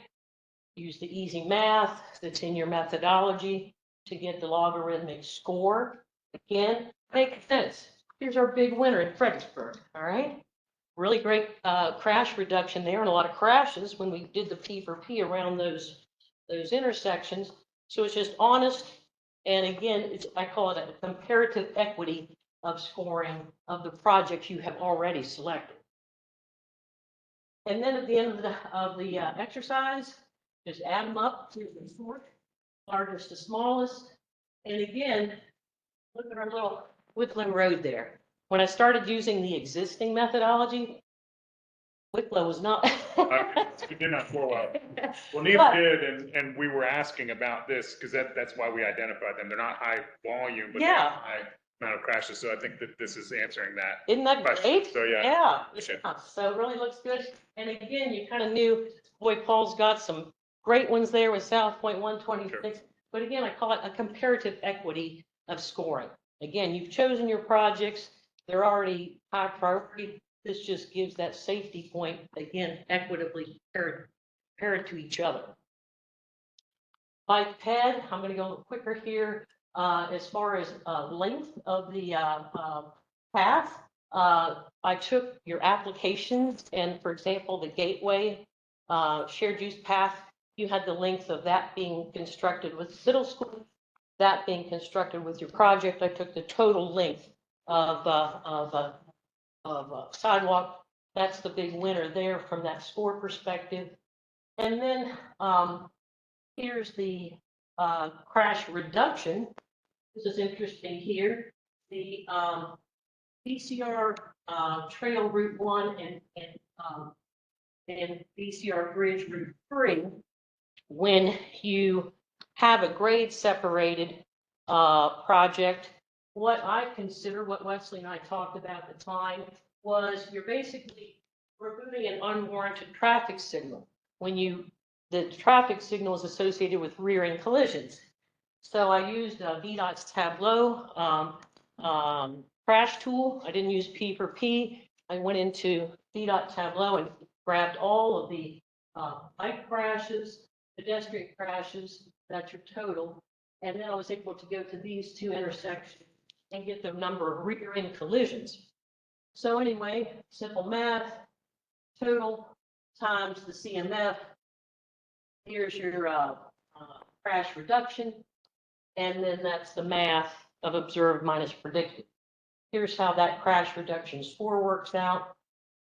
When we get to the third metric of pedestrian safety action plan, here's the legend, statewide, top, and so forth. That's in your report. BCR Route 3 had all three. It has a district top 1, statewide top 5, and a crash cluster. John helped, Dr. Rideout helped with these scores. We looked at the importance, if you will, of each of these. So this is a staff recommended point score for each of those items. And at the end of the day, here's how it shakes out. All right. And that concludes my presentation.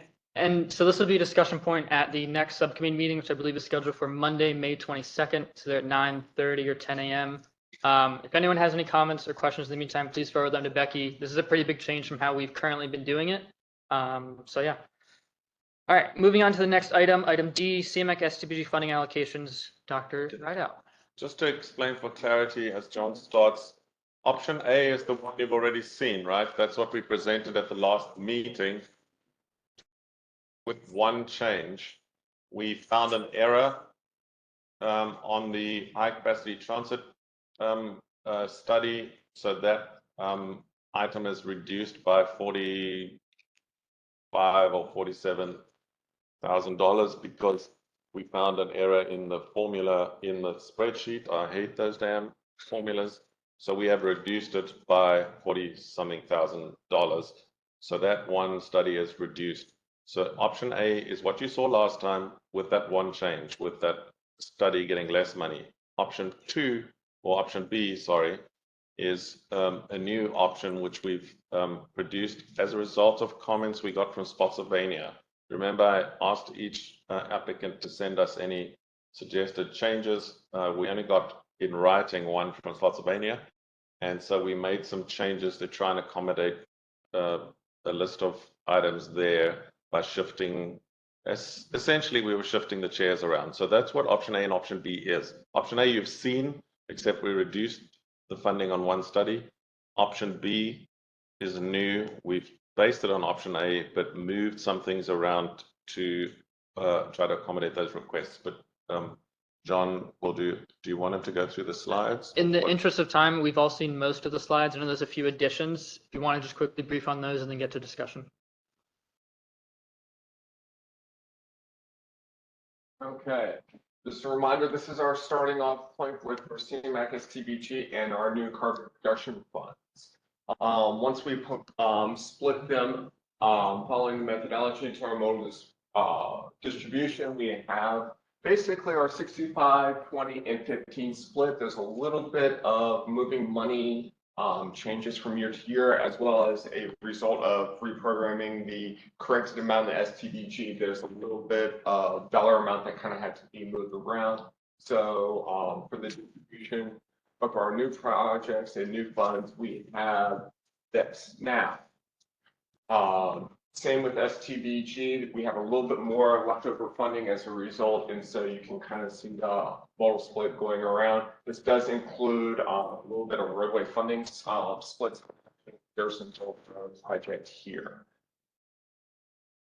So, just as a reminder, what we talked about in a previous meeting in November was that if there ever was a magical amount of new federal funds coming into the pot, there was an identification that there's going to be a major gap in funding studies in the foreseeable future.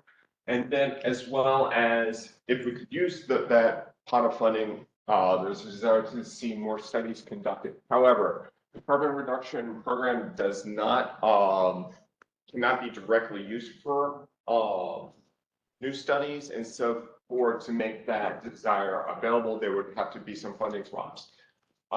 In addition, we had a fair amount of CMAC and STBG rollover monies, as well as the new carbon reduction funds coming online. How we applied the methodology was first to try to use the carbon reduction funds. They're about $200,000 a year. FY23 and 24 are both combined in FY24, so we're kind of swapping money there.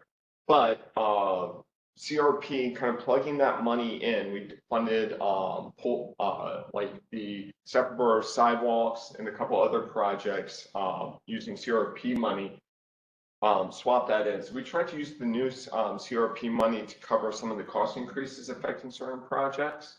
But if we also look at it, it's not enough to completely fund new project or completely fund the existing projects. And so we also use rollover money to kind of plug in funds at certain places where we needed them, as well as we had requests to accelerate a few projects due to other time constraints that were associated with existing projects kind of currently in development. So before we do those moding splits first, you actually have to start kind of back up. So item 2 is kind of where the FAM post staff get to request funds for planning studies, and so that item comes up first. And then you also have eligible projects entering the first year can also have some balance entry swaps. So there's a small pot of funding that rolls over with the balance entry. Those projects kind of get programmed in there. And that also works alongside this, is that in assessing existing funds, you can start swapping funds around to provide greater flexibility. After that, you pull a 5% set aside.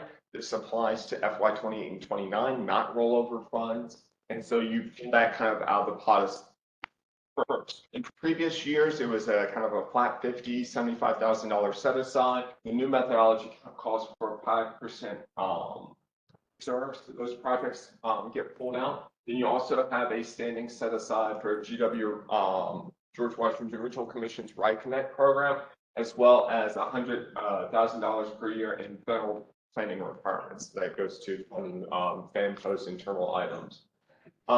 Then finally, before adding any new projects, existing funded projects up to the requested amount, and there's kind of caps associated with how much projects can get over their lifetime as well as per year. This includes funding shortfalls up to the 10% increases, and then in assessing existing funding allocations. That's when you can start doing CMAQ and STBG splits, and then you break into after you do that, you follow the budgets by mode in processing new projects. So in the study request, FAMPO general request for new project studies for the river crossing as other and other jurisdiction projects from general STBG funding by before modal distribution. Option B, FAMPO's swapping the Harrison Road interchange, the high capacity studies, basically based on comments from Spotsylvania, as well as adding the I-95, because when you start moving between funds, the years you don't always have an equal amount. And so we're including the I-95 running project at this point. Because that's the next one on the list. Correct. In terms of score. Yes, correct. So I actually have a question on like the middle kind of bullet there. So the question is basically like when you looked at the amount of STBG available in this round, like to start with, like on the first slide you showed, there was like, nothing available pretty much basically for 28. It's only 28 and 29. So what happened to the 28 and 29 funding that basically says you cannot request? It's in the methodology that for FAMPO, they cannot request. They can only request for the upcoming year. We can't request for 25, 26, 28, or 29. That's not necessarily how it's rolled over. So it's only an initial round of funding. So, and then with the remaining carbon reduction, of course, this was the total funding through prior to in years 24 to 27. And then there was a kind of a surplus amount of funds that we were able to use, in part of which is also funding the existing Orphan Blue project. And I think 25 through 27 is when it's receiving funds, although we kind of broke it up a little bit as funding was made available, because there's a maximum funding that we have per year. And so we have to kind of break that up and distribute it.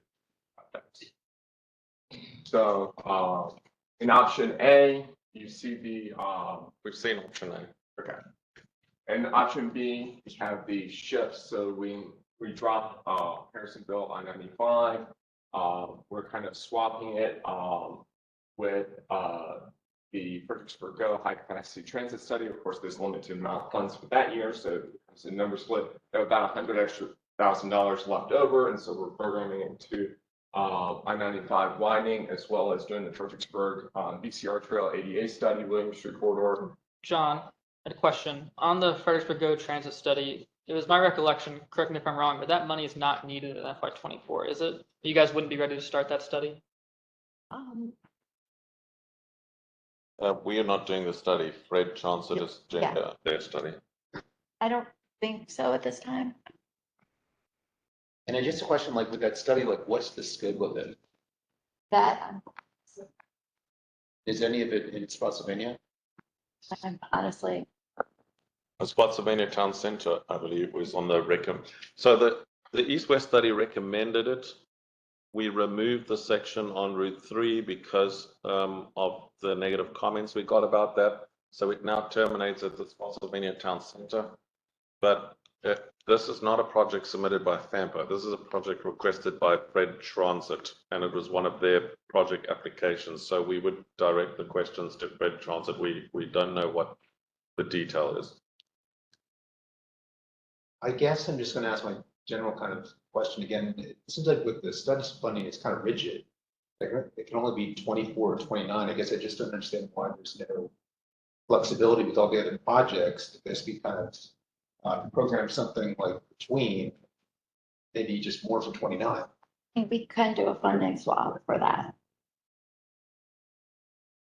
Yeah, basically That is probably something that was identified and kind of discussed in the TAC meeting back in November, that funding swap method, or, sorry, not funding swap. Study programming funds is, unusually restricted in that there's no mechanism. When we were looking at short term, or a limited mechanism, if there were dollars, that is kind of an idea that if studies, it would either have to come through new funds that we got. We actually ended up having the carbon reduction funds, which we can't do a one-to-one swap or one-to-one allocation. You can't just say, okay, we let that fund studies. It has to happen within the kind of the reprogramming across the board to detail all that. There is no funding mechanism in the current methodology to fund studies from the year that we're in now, 23, all the way to FY 28 or 27.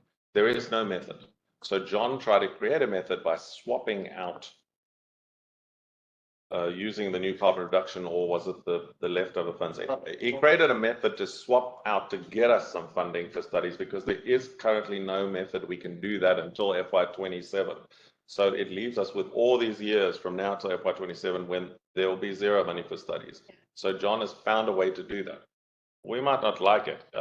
Quite frankly, it's leaves us with this gap still between 25 and 27, but it's an improvement as to what the methodology requires. And I honestly think that methodology should change, and we should put line items in there to tell us more detail about how we should be funding studies and what we do in the years before we catch up to FY 28. So I think it was at the last TAC, or maybe it was at the last subcommittee meeting, I forget, but there seemed to be regional consensus on basically there's an opportunity to basically create some kind of midterm funding for studies, and it seemed like the city, Stafford, Spotsylvania all kind of agreed to that. And we have an opportunity to do that, but if we do this, like, we're closing the door on that. Like, why didn't staff look at that more seriously? Well, all of those studies in FY 24, staff proposed this, I just reviewed it at the end, but the point that I'm making is that by funding studies in FY 24, that is doing exactly that. There was no funding in FY 24 for a single study, and staff created that funding by swapping out with other items to free up more SGB in FY 24 and so on to be able to do that. And now, so getting back to kind of. Hold on, John. I believe there's two comments. Mike. Appreciate the work on this. And if you could go back to that last slide, I think my question is for John or Paul. Option B has some movement of funds around. Paul, you had some need. Is option, okay, take out the river crossing, pretend it's not there. Otherwise, is option B meeting your needs? Because I know we had a little bit of dialogue on that. Okay, well, if we're gonna go like into the weeds here, so the issue with A basically is the Harrison Road I-95 interchange study. We're not ready to do that now. Okay. And I'm assuming that VDOT would not want us to sit on the money for 5 or 6 years before we use that. When we have our matching funding is out there in FY 29, basically the request we made was for FY 29 funding. So basically B is better with regards to that. Okay. The one comment on B is basically that I-95 widening, that's the same thing.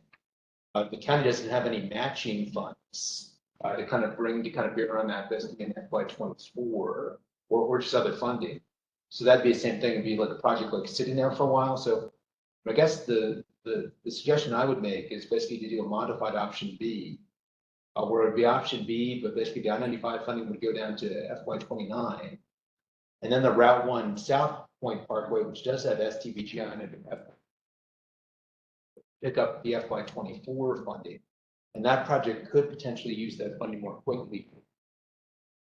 And a follow-up, I appreciate you guys going into the detail on the methodology. There was a question about how we came to these numbers when we had a methodology that split out, by category, how we're going to do the funding. I think I understand what you did. I think it's a creative use when we got that influx of carbon reduction funding, and I think it's produced a good result. One issue that we had in the city was making sure that we were accommodating our friends in Spotsylvania with their need to kind of reconfigure some of the funding years and that. So with the modified option B, as Mr. Agnello suggests, I think this is. Paul, could you just tell us that swap that you're proposing, and we can, I think, accommodate that, John? Yes, so there's one other kind of item or trick that I have to kind of like pause here on it. that once these projects are adopted existing, the methodology then says for the next round of projects, I can go back in and redistribute it by more key projects. I have to make the request in FY 24. So that's fine, but we can make an adjustment now, can't we, to accommodate Paul's one switch?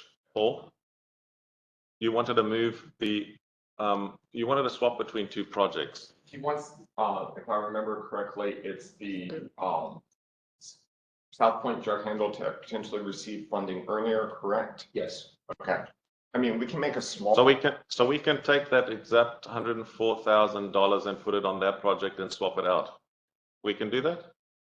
I think it's requesting PE, as long as it's requesting PE, because that's the methodology item. So, okay.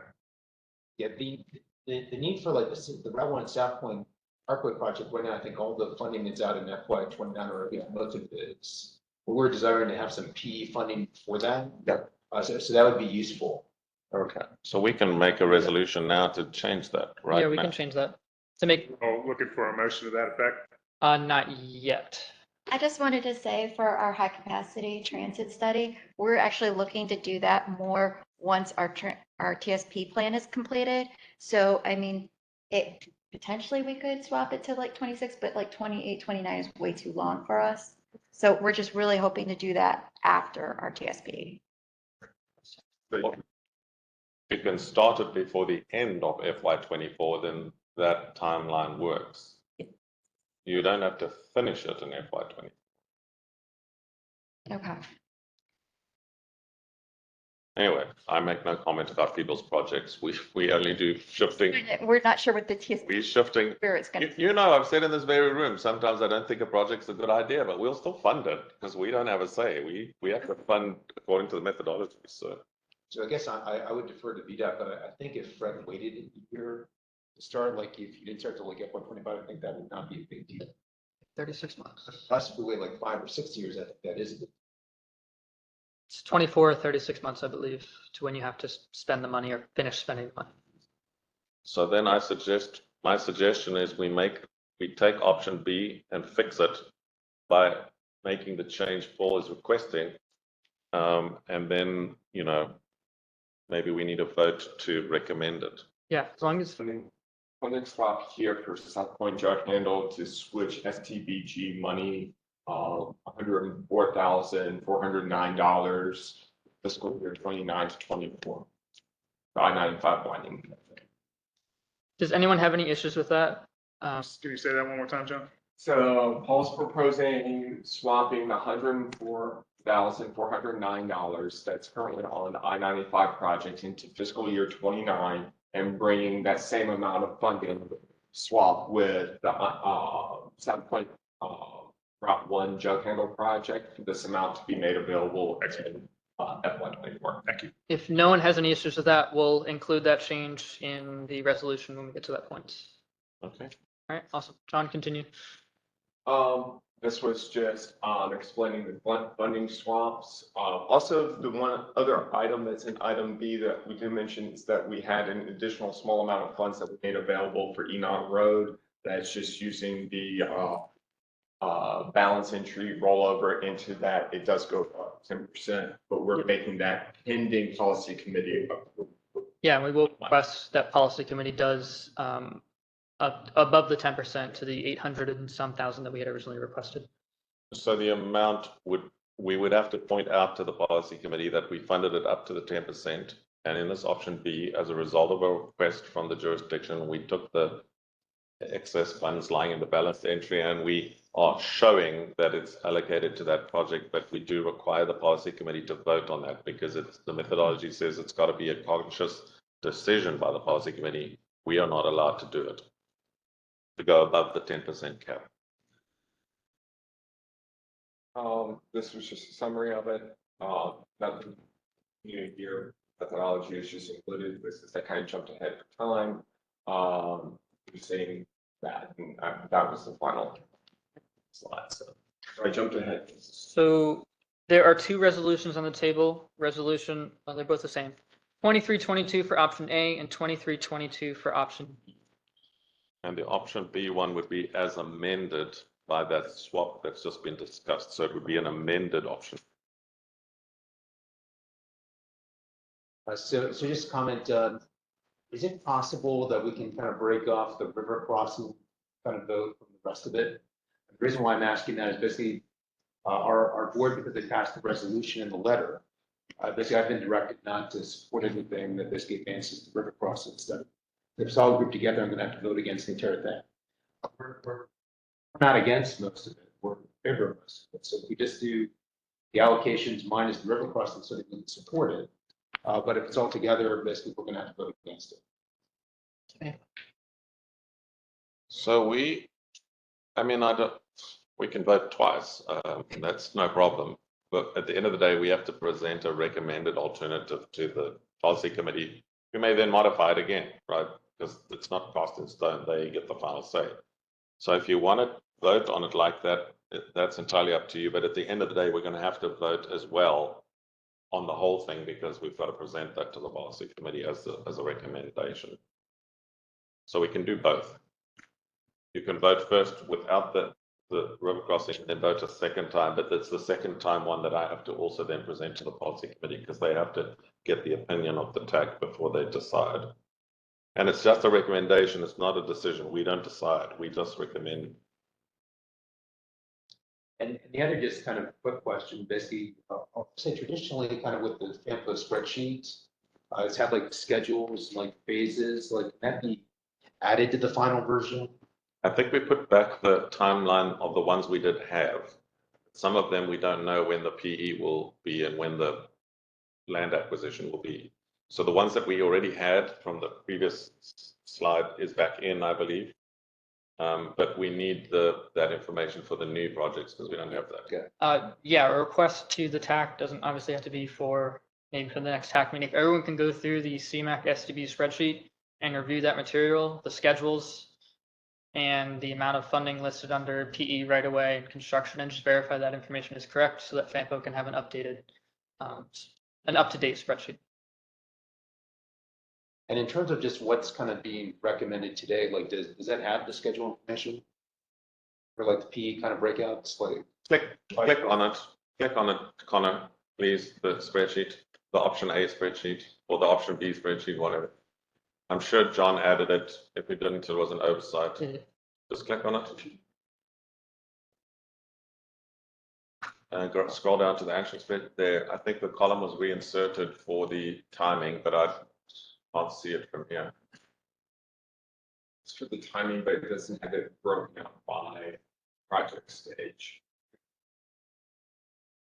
So I was saying normally there's kind of like a column, basically phases, then there's kind of a schedule column as well.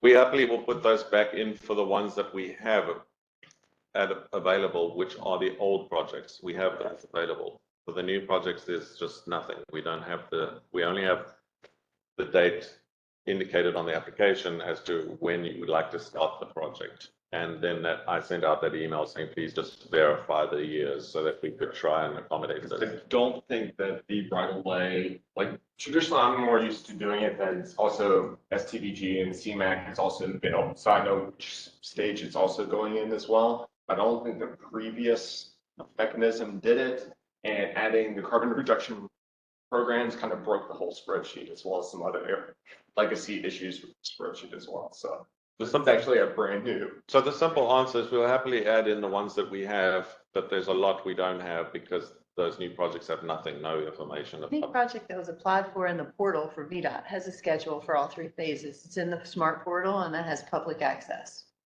So that can be derived. Now, it might not be a refined schedule, but it has a schedule. So is it possible for kind of FAMPO to send us just kind of the version of the spreadsheet that does have the schedule so we can look at it, give you some comments? Sure. I mean, John can do that for you. Yeah. No problem. And then if everyone. And there'll be gaps, so just don't blame us for the gaps, those where we don't have the information. And request a time for everyone to provide feedback to you all so we can get it in time for policy committee. Okay, then we need to. Or do you not need it for policy committee? Well, we don't have to have it for the policy committee, but we can certainly try to get it done before the policy committee so you all have it. We could probably do it like in the next week if we get it by tomorrow. Yeah. Turn around pretty quick. We have another thing for you to do, which we haven't told you yet, so you might want to rethink that in a minute. We'll get to correspondence. Well, Oh. But yes, we're happy to add those where we have them. So I had one other question on the CMAQ STBG, and this is just going on just a different topic, but basically just with the draft 6-year plan, it looks like there were some additional monies for some of the smart scale projects, or at least it's on track for that. So just given where we are right now, are we optimistic that kind of there will maybe be some additional FAMPO, CMAQ, and STBG funding available in August, as has been previously discussed? which projects had additional funding? So I'm gonna, Smart scale, that's what we have said is the staff recommendation to the CTV. They have to still vote on that, Right. but that's the And I- staff I- recommendation.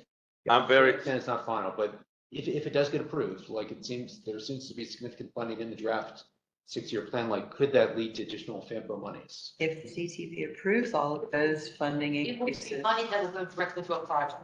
It will not be money that doesn't come. yes, but if we have allocated in this spreadsheet money to that same That- project, But I'm addressing what he's saying. He's saying, is it gonna be additional funding? What the funds you have now is what you get for the CTV, for the CMAC and RCP money. Okay, and the part, that's what you're getting.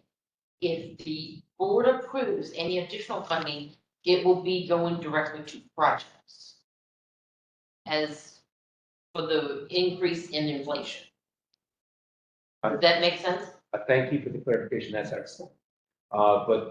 So I was referring more to Ian's point that basically, If y'all get additional, if money goes on a project that y'all have placed, those funds, then you're welcome to remove them because the project would then be overfunded. And then you can do what you want, that's what we're hoping for. okay? And that's what, Does that make sense? yes, that's what we'd like to have a meeting for in August, if it happens. We don't know, but if it happens.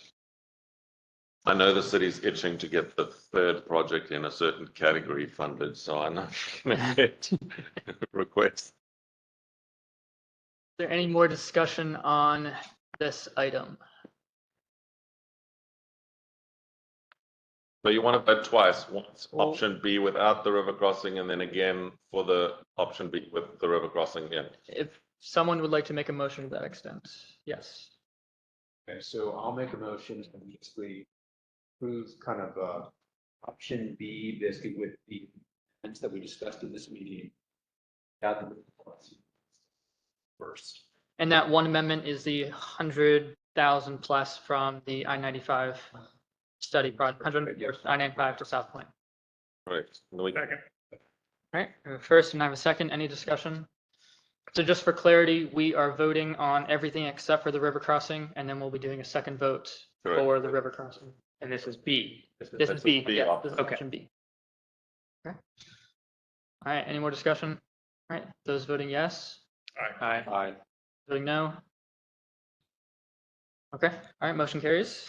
All right, I will make a motion, well, I don't know, am I allowed to make a motion? Yes. No, I'll make a motion for the scenario with the river crossing. Second. First and a second, any discussion? All right, those voting yes, Aye. those voting no? Yeah. No to one, no vote, motion carries. Thanks, Paul. And I'll explain to the policy committee how that vote went so that they have the picture, right? So we have essentially approved option B As amended. as amended with the extra 104,000. It'll include the river crossing.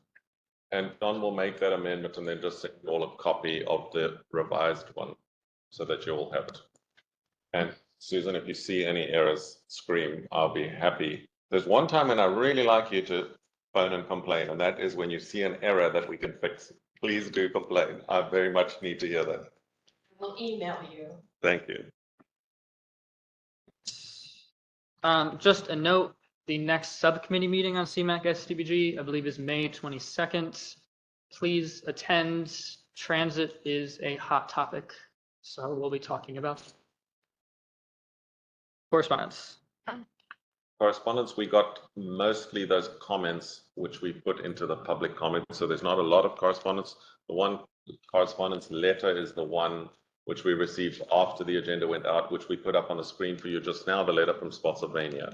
We don't have any other correspondence that I'm fully aware of. Coley, did I miss anything? Great. And then, Mr. Chair, if we could go to staff reports. Staff reports? So under staff reports, I have one important thing to tell you all. You will remember a couple of months ago, I said to you that sometime during this year, VDOT, the modeling department, will be starting an update on the travel demand model. It has to now be done every 5 years. And I said to you that we discussed with the people doing the modeling and the consultant that's doing the work, revising our TAZs, our transportation analysis zones, the architecture. In other words, the Census Bureau has changed where the census blocks and the block groups are. So if we keep our old TAZs, transportation analysis zones, it messes up, for those of you who do GIS, it messes up the allocation of people to TAZs because the block groups don't fit. So you've got to try and take a percentage of those living in the block group and stick them in this TAZ, and the rest of that block group, you stick it in a different TAZ. It's messy. So what they've done is the consultant has proposed new TAZs that fit exactly almost with the Census Bureau's new block groups and new blocks. They've asked us for comment. So this afternoon, Becky is going to send you all an email that has got the attachment with all those new TAZ proposals in them. You need Arc Pro to work on it. So please make sure you don't use ArcMap. You need to use Arc Pro to open it. We would like you please to comment, and we've been asked by the consultant and by VDOT Modeling if you could give us comments in 2 weeks. So it's a relatively short time frame, and that was my comment about we need you to do some work. All we need you to do is look at those TAZs that are proposed and look at to see if you see anything that's going to mess up the work that we do. But it really is advisable for us to make the change, because otherwise it's really hard to put your population into the old TAZs when the census gives you the population in new census blocks that are not aligned with your TAZs. Then you have to get very weird it's difficult to do. It's much easier if we change. So we are suggesting the change. So standard. And everybody signed this. We should write. Oh God, I thought you were already sending it. Sorry, we have a card for Jamie for the new baby. Could you just all sign it? And then it's going to go to Melody to send it to Jamie just to congratulate her. Sorry. Thought it was already. Just a question on the TAZs. So Yes. Is there any problem, like if we wanted just to go with the smallest kind of unit of kind of census geography, like the block for all the TAZs, could we do that, or is there some issue preventing that? I mean, we could do that, but it creates lots of additional TAZs. So you have like 700, let's say you have like 700 TAZs currently in the model, you might have a few thousand. So it would rapidly increase the numbers. However, I have one final thing, is that they have asked, they have a monthly meeting from now with us to roll out the development of the new model. They've asked that the VDOT district sends at least one person to participate in the monthly updates. And if each jurisdiction would like to send one person to attend that as well, it's an online meeting. You can take it from wherever you are. And then you can just provide input and advice as the process go along. Particularly, I mean, Paul used to be in that world in the past. So some of you may have useful insights. So if you could think of one person per jurisdiction and at least one person from the VDOT district to attend those monthly meetings. If some of our other partners wish to participate, we can facilitate that, but that's sort of the minimum. We'd like one from each jurisdiction and one from VDOT district. If you could just send me the names of the people who you'd like to attend, I will make sure you get added to the invite list. And that's all I have to announce, Mr. Chair. About the transit integration. Yeah, but we're going to send a direct email that they need to understand what your current routes are and your current ridership for for calendar year 22. And then later, when the Fred TSP is finished and when Nick is finished fixing the future for BRE, they're going to ask you what your future routes are going to be, and so that they can adjust the model. So we'll do it in 2 stages. The one is Becky will send an email saying, please, or I will saying, please, can you look at this and check what your official ridership was in this format for FY22 and which routes you mostly operated. And we're picking a particular, they've suggested the most accurate figures would be to use something in the fall of FY22 and not before the fall, because they think that COVID impacts are too severe before the fall. So we're looking at a fall date when the university is in session, right? So what the ridership was on your various routes, what the routes were, that's the base here. And then for future years, we'll come back to you once you've finished your planning. So maybe in this fall, we'll come back to you for that information. All right. Again, we'll handle it all over email, Mr. Chair, so we don't have to bog these meetings down.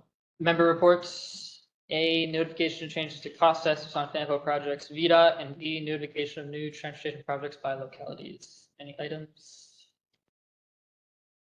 All right. Well, this meeting, We probably should point out that a week from today, 6-year improvement plan spring meeting, we held 4 to 6 at Germanic Community College. And welcome, everyone. thank you. All right. Any other items? All right. This meeting is adjourned. Thank you, Mr. Chair. Thanks to everybody. I know every year this is the 10th meeting when we try and sort the money out.